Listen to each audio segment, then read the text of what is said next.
Des médias de l'État russe ont publié des images montrant les forces russes en combat urbain à Mariupol. Les scènes mettaient principalement en avant l'infanterie tchétchène et séparatiste ainsi que des marines russes soutenues par des véhicules blindés tels que le BTR-82. Au début, le BTR-82 s'est engagé dans ce qui semble avoir été une tactique de shoot and scoot. Cependant, il semble qu'après que la position n'ait pas reçu le contre-feu ukrainien attendu, le BTR-82 a poursuivi son engagement à partir d'une position plus exposée. Depuis le début de la guerre, Mariupol a été l'une des zones les plus disputées de la guerre et la ville qui a connu les combats les plus féroces. De grandes parties de la ville ont été détruites par les combats.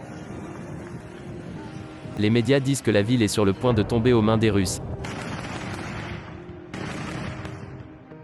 Mariupol est une ville de l'oblast de Donetsk avec une population de plus de 444 000 habitants.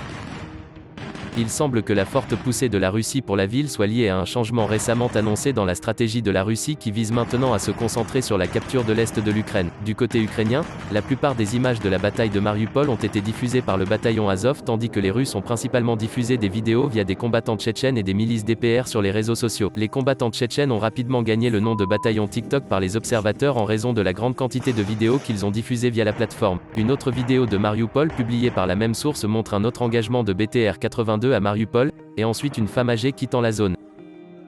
Beaucoup de gens se moquent des forces russes pour des scènes comme celle-ci à cause de la valeur de propagande que ces images ont. De nombreuses personnes accusent également en particulier les combattants tchétchènes de mener des combats derrière la ligne de front dans des zones déjà capturées. Ironiquement, la même accusation a été portée par des observateurs pro-russes de la guerre civile syrienne concernant de nombreuses images diffusées par les rebelles des combats à l'époque.